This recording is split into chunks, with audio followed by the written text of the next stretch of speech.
백중날 절대 가지 말아야 할 네 군데. 그 발걸음이 복을 막습니다.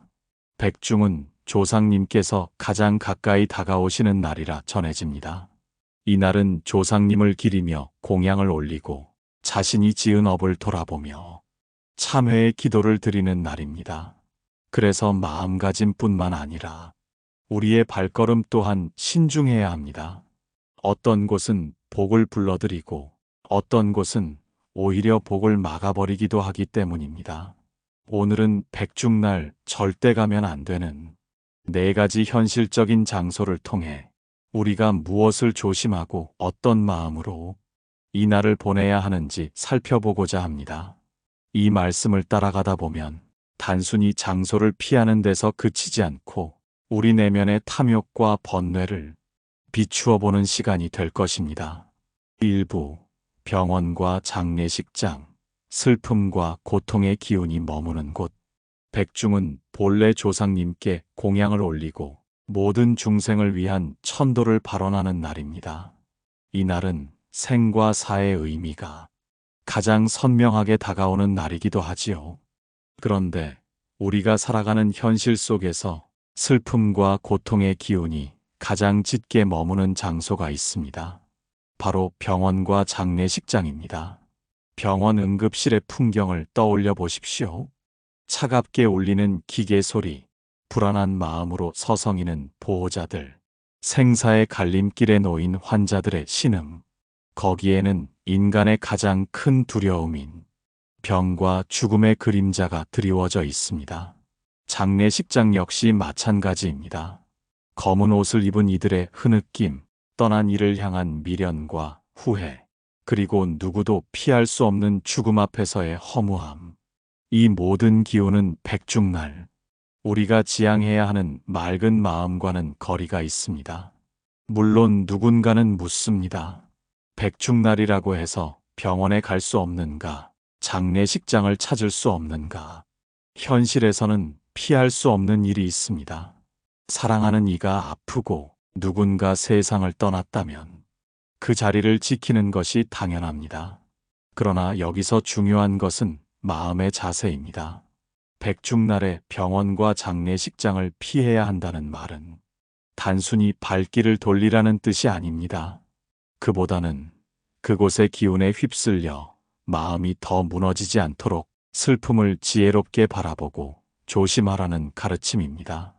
불교에서는 병과 죽음을 단순히 두려워할 대상으로만 보지 않습니다. 그것은 무상의 진리를 깨닫게 하는 스승이기도 합니다. 생명이 덧없다는 것을 알 때 우리는 오늘을 더 귀하게 여기게 됩니다. 백중날 병원과 장례식장을 피하라는 말 속에는 삶의 허무와 슬픔에 머물지 말고 그것을 바탕으로 연민과 자비를 확장하라는 뜻이 담겨 있는 것입니다. 현실적으로도 그렇습니다. 병원에 오래 머무르면 마음이 쉽게 지칩니다. 장례식장에 다녀오면 괜히 몸이 무겁고 마음이 답답해지는 경험, 누구나 한 번쯤은 해보았을 것입니다. 그것은 단순히 분위기 때문만이 아니라 사람들의 감정이 한데 모여 만들어내는 무거운 기운 때문입니다. 백중날만큼은 그런 기운을 멀리하고 차라리 절에 들러 조상님과 모든 영가를 위한 기도를 올리는 것이 더 어울립니다. 이날만큼은 우리 마음에 질문을 던져야 합니다. 병원에서 만나는 고통은 무엇을 깨닫게 하는가? 장례식장에서 마주하는 죽음은 나에게 어떤 지혜를 남기는가? 이 질문을 붙잡으면 슬픔의 자리는 단순히 피해야 할 장소가 아니라 나를 깨닫게 하는 자리로 바뀝니다. 백중날 병원과 장례식장을 피하라는 말은 미신이 아닙니다. 그 속뜻은 고통과 죽음의 기운이 짙은 곳에 오래 머물지 말고 그 기운을 통해 오늘의 삶을 더 깊이 성찰하라는 가르침입니다. 그렇게 성찰할 때 우리는 단순히 슬픔을 경험하는 것을 넘어 그 슬픔을 지혜로 바꾸게 됩니다. 결국 중요한 것은 발걸음이 아니라 마음입니다. 병원과 장례식장을 가지 말라는 말은 우리 마음이 병과 죽음의 기운에 잠식되지 않도록 지켜야 한다는 뜻입니다. 백중날, 이 가르침을 새기며 우리는 더 자비롭고 더 강한 마음으로 하루를 살아갈 수 있습니다. 2부, 병이 아닌 마음을 다스리는 길. 백중날 우리가 기억해야 할 치유. 그렇다면 우리가 진정으로 지켜야 할 것은 무엇일까요? 그것은 바로 병든 몸보다 더 깊은 곳에 있는 병든 마음입니다. 현실 속에서 많은 이들이 몸의 병으로 고통받습니다. 그러나 그보다 더 큰 고통은 두려움과 불안, 후회와 원망 같은 마음의 병에서 비롯됩니다. 예를 들어 병원 진료 결과를 기다리는 동안 느끼는 불안, 장례식장에서 떠난 이를 원망하며 붙잡는 미련, 이 모든 것이 몸의 아픔보다 더 깊은 상처를 남깁니다. 불교에서는 이를 번뇌라 부릅니다. 번뇌는 병든 마음의 뿌리이자 우리가 살아가는 내내 짊어지는 짐입니다.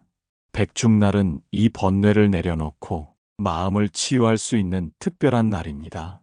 조상님께 기도를 올리는 동시에 나 자신의 마음을 돌아보는 시간이 되기 때문입니다. 한번 스스로에게 물어보십시오. 내 마음은 어디에서 가장 많이 병들어 있는가? 혹시 지나간 일에 대한 후회가 오늘을 붙잡고 있지는 않은가? 혹은 아직 오지 않은 내일에 대한 불안이 오늘의 삶을 어둡게 하고 있지는 않은가? 몸의 병은 의사에게 맡길 수 있지만 마음의 병은 결국 스스로 돌아보고 다스려야 합니다. 백중날 절에 가면 스님들이 영가 천도제를 올리며 이와 같은 말씀을 전합니다. 살아있는 자와 이미 떠난 자 모두가 편안하기를 발언한다는 것이지요. 그 기도 속에는 사실 살아있는 우리의 마음까지 치유하라는 가르침이 담겨 있습니다. 조상님을 위로하는 동시에 나 스스로의 번뇌도 놓아버리는 시간. 그것이 바로 백중날의 치유입니다. 현실적으로도 마음의 병을 치유하는 방법은 멀리 있지 않습니다. 잠시 눈을 감고 깊게 호흡하는 것, 억눌렸던 감정을 글로 써내려가는 것, 혹은 가까운 이에게 솔직하게 마음을 털어놓는 것. 이 작은 행동들이 백중날의 기도와 맞닿아 마음의 짐을 조금씩 내려놓게 합니다. 특히 조상님께 기도를 올리는 행위는 단순히 형식이 아닙니다. 조상님, 저를 지켜봐 주시고 저의 부족함을 용서해 주십시오라는 말은 사실은 나 자신의 잘못을 용서하고 받아들이는 과정이기도 합니다. 그 순간 후회와 미련이라는 마음의 병이 조금은 풀려나갑니다.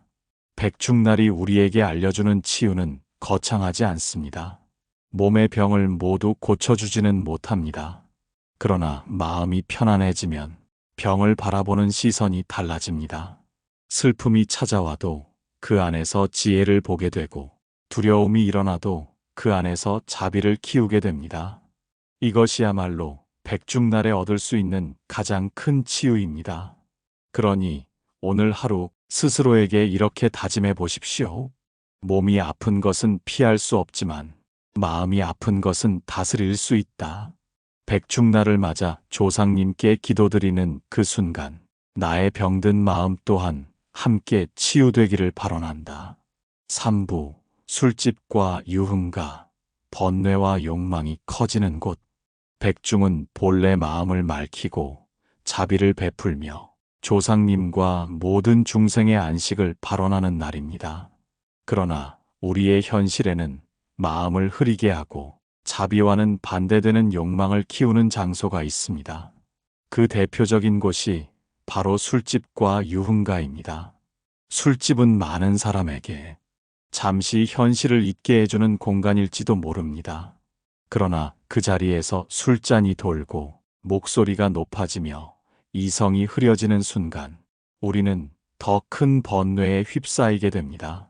술은 잠시 걱정을 잊게 하지만 결국 문제를 해결해 주지는 못합니다. 오히려 새로운 갈등을 만들고 몸과 마음을 병들게 하지요. 백중날만큼은 이런 자리를 피하라는 말은 단순히 전통적인 금기가 아니라 우리 자신을 지키기 위한 지혜로운 조언입니다. 유흥가는 또 어떻습니까? 시끄러운 음악, 화려한 불빛, 끝없는 자극 속에서 우리는 잠시 즐거움을 맛봅니다. 그러나 그 즐거움은 사라진 뒤에 허무함을 남깁니다. 그 허무함은 곧 새로운 욕망을 불러오고 그 욕망은 다시 우리를 끝없는 갈증 속으로 몰아넣습니다. 불교에서는 이를 가래라 부릅니다. 끝없이 목이 마른 사람처럼 채워도 채워지지 않는 갈망. 유흥가는 바로 그 가래가 가장 활발히 움직이는 공간입니다. 백중날의 유흥가를 피하라는 가르침은 결국 욕망의 불길에 기름을 붓지 말라는 뜻입니다. 조상님께 기도하고 자신의 업을 돌아봐야 할 날에 만약 술에 취해 이성을 잃는다면 그날의 의미는 온전히 사라지고 맙니다. 현실적으로도 우리는 모두 경험해 봅니다. 술자리에서 괜한 말이 튀어나와 인간관계가 틀어지거나 밤늦게까지 이어진 유흥 속에서 다음날 몸과 마음이 무너져 내리는 경험 말입니다. 그때마다 남는 것은 즐거움이 아니라 후회입니다. 백중날만큼은 이 후회의 길로 발걸음을 옮기지 말아야 합니다. 또한 유흥의 공간은 자주 탐욕과 연결됩니다. 돈을 허투루 쓰게 만들고 시간과 에너지를 빼앗아 갑니다. 그 자리에 머무는 동안 우리는 잠시 현실을 잊지만 돌아와 맞이하는 현실은 더 무겁게 다가옵니다. 백중날은 이런 허망한 소비와 집착에서 벗어나 마음을 맑히고 복을 쌓는 날이어야 합니다. 그렇다고 해서 술을 입에 대는 것 자체가 무조건 죄라는 뜻은 아닙니다. 문제는 술과 유흥이 우리 마음을 흐리게 하고 번뇌를 불러올 때입니다. 부처님께서는 욕망 자체를 부정하지 않으셨습니다. 다만 욕망에 휘둘려 본래의 길을 잃지 말라고 하셨습니다. 백중날은 그 가르침을 실천하기에 더없이 좋은 날입니다. 그러니 오늘 하루만큼은 술집과 유흥가의 불빛을 멀리 하십시오. 그 대신 등잔불처럼 잔잔히 타오르는 기도의 빛을 가까이 하십시오. 시끄러운 음악과 소음 대신 고요한 연불 소리를 귀 기울여 보십시오. 그 순간 허무한 즐거움 대신 깊은 평안이 찾아올 것입니다. 백중날은 조상님께 드리는 기도이자 나 자신에게 주는 선물입니다. 그 선물은 술잔 속에서 얻을 수 있는 것이 아닙니다. 조용한 마음, 절제된 마음, 탐욕을 내려놓은 마음 속에서만 얻을 수 있습니다. 그 마음을 간직할 때 우리는 욕망의 어둠 속에서도 길을 잃지 않고 조상님이 전해주시는 빛을 따라 걸을 수 있습니다. 4부 마음의 향락과 절제, 백중날 욕망을 다스리는 지혜. 그렇다면 왜 사람들은 그토록 향락을 찾고 왜 욕망에 쉽게 끌려가는 것일까요? 그 이유는 단순합니다. 인간의 마음에는 본래 즐거움을 추구하려는 성향이 있기 때문입니다. 고통을 피하고 쾌락을 좇는 본능은 누구에게나 있습니다. 하지만 문제는 그 즐거움이 오래가지 못한다는 데 있습니다. 달콤한 술 한 잔은 잠시 근심을 잊게 하지만 다음 날의 숙취와 후회를 남깁니다. 시끄러운 음악과 화려한 불빛은 순간의 해방감을 주지만 집에 돌아와 불을 끄고 나면 마음은 더 공허해집니다. 이처럼 향락은 오래가지 않는 즐거움이고 그 뒤에는 반드시 허무가 따릅니다. 그래서 불교에서는 쾌락에 집착하는 마음을 경계하며 절제의 지혜를 가르칩니다. 백중날의 절제를 이야기하는 것은 단순히 욕망을 억누르라는 뜻이 아닙니다. 억누른다고 해서 욕망이 사라지는 것은 아니기 때문입니다. 중요한 것은 욕망의 본질을 알아차리고 그 욕망을 다스릴 줄 아는 것입니다.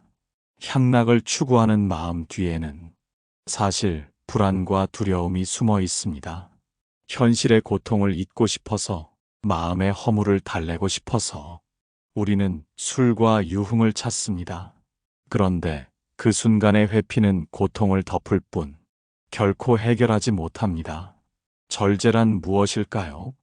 절제란 욕망을 완전히 없애는 것이 아니라 욕망에 휘둘리지 않는 힘입니다. 마음이 술을 원할 때 그 마음을 있는 그대로 바라보며 지금 내가 무엇을 피하려 하는가를 물어보는 것. 유흥의 즐거움을 갈망할 때 그 갈망이 끝나고 난 뒤에 찾아올 허무함까지 미리 떠올려 보는 것. 그렇게 욕망의 앞뒤를 바라볼 때 우리는 절제의 지혜를 얻을 수 있습니다. 현실에서도 절제는 우리를 자유롭게 합니다. 불필요한 소비를 줄이면 지갑이 가벼워지는 대신 마음은 가벼워집니다. 밤늦게까지 술에 취하지 않으면 다음 날의 하루를 더 건강하게 맞이할 수 있습니다. 절제는 억압이 아니라 자유입니다. 내가 욕망의 주인이 되는 순간 마음은 더 이상 흔들리지 않습니다. 백중날은 바로 이 절제를 배우기에 좋은 날입니다. 조상님을 기리며 오늘의 날을 성찰하는 날이기에 더욱 그렇습니다. 조상님께 기도드리며 다짐해 보십시오. 저는 오늘 욕망에 휘둘리지 않고 절제의 지혜를 배우겠습니다. 이 다짐은 술잔을 내려놓는 순간에도, 유혹을 거절하는 순간에도, 그리고 혼자 고요히 앉아있는 순간에도 빛을 발합니다. 향락은 잠시 마음을 들뜨게 하지만 절제는 오래 마음을 편안하게 합니다. 백중날은 우리에게 묻습니다. 당신은 잠시의 향락을 택하겠는가? 아니면 오래가는 평안을 택하겠는가? 그 질문 앞에서 우리는 절제라는 답을 선택해야 합니다.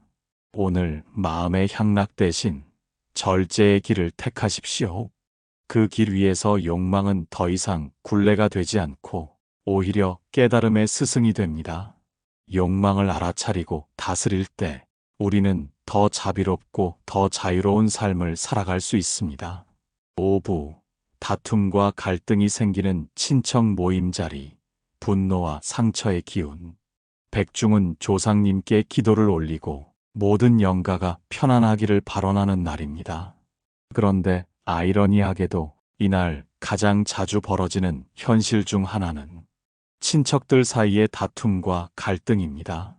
조상을 기리는 날이 오히려 원망과 분노의 자리로 변하는 경우가 적지 않습니다. 누구나 한 번쯤은 경험해 보았을 것입니다.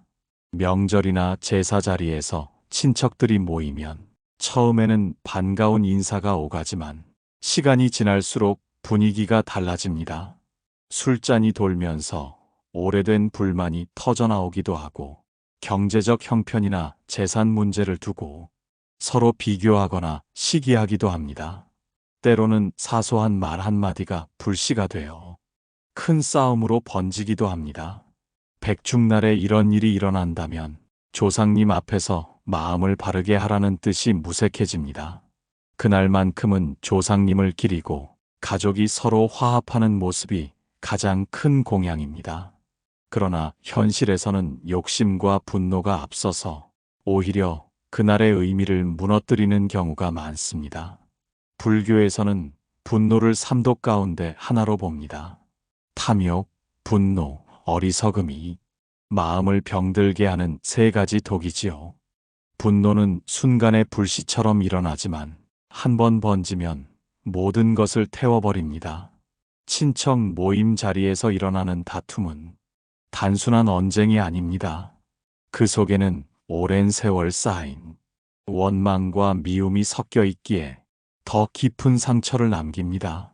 백중날에 친척 모임을 피하라는 말은 사실 모임 자체가 잘못이라는 뜻이 아닙니다. 조상님을 기리고 서로를 챙기는 것은 귀한 일입니다. 다만 그 자리에서 번뇌와 분노가 자라나지 않도록 조심해야 한다는 가르침입니다. 조상님은 자손이 다투는 모습을 기뻐하지 않으십니다. 오히려 서로를 위로하고 격려하는 모습을 가장 큰 제사로 여기실 것입니다. 현실적으로도 친척 모임에서 갈등이 생기는 이유는 단순합니다. 사람마다 살아온 환경이 다르고 생각이 다르기 때문입니다. 누구는 더 잘 살고, 누구는 더 어렵게 살고, 누구는 부모님께 효도했다고 말하고, 누구는 소홀했다고 비난받습니다. 이 차이가 비교와 서운함으로 이어지고 결국 말다툼이 됩니다. 그러나 이 모든 것은 사실 마음의 관점에서 비롯된 것입니다. 비교하지 않고 판단하지 않으면 갈등은 생기지 않습니다. 백중날만큼은 이렇게 다짐해 보아야 합니다. 오늘 하루는 절대 다투지 않겠다. 말 한마디를 삼키고 미소 한 번으로 갈등을 멈추겠다. 그 다짐이 바로 조상님께 드리는 향과도 같습니다. 분노는 불을 일으키지만 자비는 그 불을 끕니다. 갈등은 상처를 남기지만 용서는 상처를 치유합니다. 백중날의 친척 모임에서 다툼을 피하는 것은 단순한 예절이 아니라 조상님께 드리는 가장 큰 공양이자 나 자신을 지키는 길입니다. 오늘 혹시 친척들과 만난다면 마음속으로 이렇게 기도하십시오. 조상님, 저의 마음에 분노가 일어나지 않게 하소서. 오늘 저는 화합을 선택하겠습니다. 이 기도는 말다툼을 멈추는 힘이 되고 그 자리의 공기를 바꾸는 지혜가 됩니다. 결국 백중날의 친척 모임은 시험과도 같습니다. 탐욕과 분노에 흔들릴 것인가, 자비와 화합을 선택할 것인가. 그 선택이 바로 내가 조상님 앞에 어떤 공양을 올리는지를 결정짓습니다. 6부 화해와 용서의 길, 갈등을 넘어서는 백중의 의미. 백중날 친척 모임에서 가장 두려운 것은 다툼과 갈등입니다. 그러나 반대로 생각해보면 그 자리는 화해와 용서를 실천할 수 있는 가장 좋은 기회가 되기도 합니다. 조상님 앞에서 분노를 내려놓고 서로에게 손을 내미는 순간 그 자리 자체가 큰 공덕으로 바뀌기 때문입니다. 현실 속에서 갈등은 피할 수 없습니다. 친척 사이뿐 아니라 부부와 형제, 친구와 직장 동료 사이에서도 불화는 일어납니다. 그러나 갈등 그 자체가 문제는 아닙니다. 문제는 갈등을 풀지 못하고 오랫동안 가슴에 묻어두는 것입니다. 묻어둔 원망은 독이 되어 마음을 갉아먹고 결국은 관계를 무너뜨립니다. 부처님께서는 이렇게 말씀하셨습니다. 미움은 미움으로 사라지지 않는다. 오직 자비로서만 사라진다. 이 말씀은 갈등을 해결하는 가장 큰 열쇠입니다. 억지로 상대를 굴복시키려 해도 상대의 마음은 바뀌지 않습니다. 그러나 진심 어린 용서와 화해의 마음은 상대의 다친 마음을 열게 합니다.